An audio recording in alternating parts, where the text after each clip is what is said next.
Bryce Duskett with a special edition of Monday Morning Markets. Of course, today is not Monday, but we are joined by Jeff Peterson. That part at least has not changed.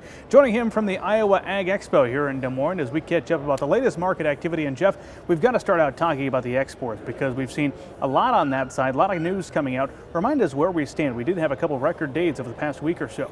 Yeah, we really have. And what's been really interesting to see is that as we take a look at China, they've really been the story. We're used to them being the story on the soybean side, but they've really stepped into the corn arena. You know, we actually ended up seeing the second highest, think about this, Bryce, the second highest daily sale to China, over 2.1 million metric tons, taking us all the way back to 1977 is back where the records go. So they've really been stepping in on the demand side on corn over the last few weeks. Help us understand why that is. What's going on this year that's been different as compared to previous years? Yeah, a couple things I think we have to look at. First of all, we have to look at what happened to their hog herd. And keep in mind, their hog herd, 5 times the size of ours, so very big. However, because of African swine fever, if we go back over the last couple of years, they would have actually lost over 40, some would say even 50% of their herd. And what our numbers are saying now is that when we look at where everything was at in January as far as the amount of hogs, they're up about 30% over a year ago. So they've got more feed demand. They're also in the process of rebuilding their hog industry. So some are questioning how much feed it's even going to take, because what they're doing is they're getting to a point here where they don't have as many, as I'd like to call them, backyard hogs.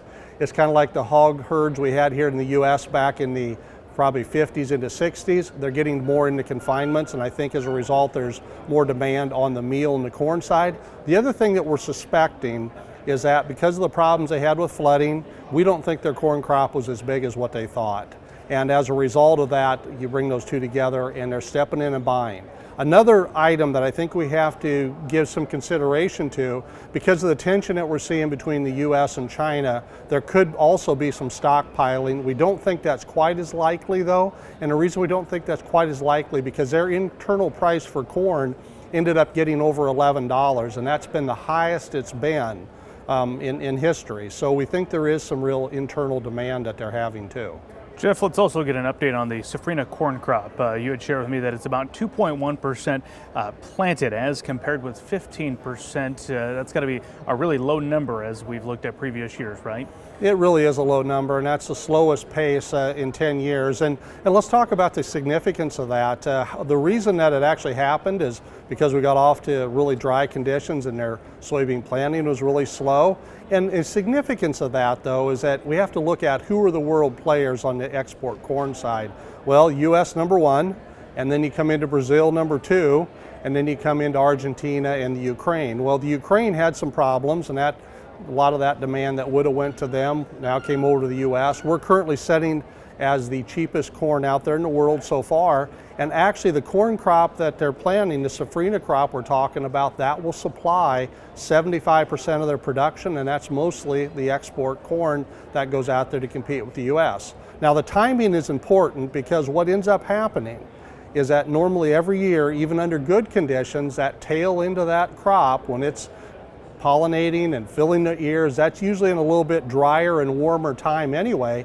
And now this is even getting planted later. How much? Some are saying 2 to 3 weeks. So we're going to have to watch that timing on the planting of that safrinha crop very close. If for some reason they have some problems, then what that'll do is that'll bring more demand back to the U.S.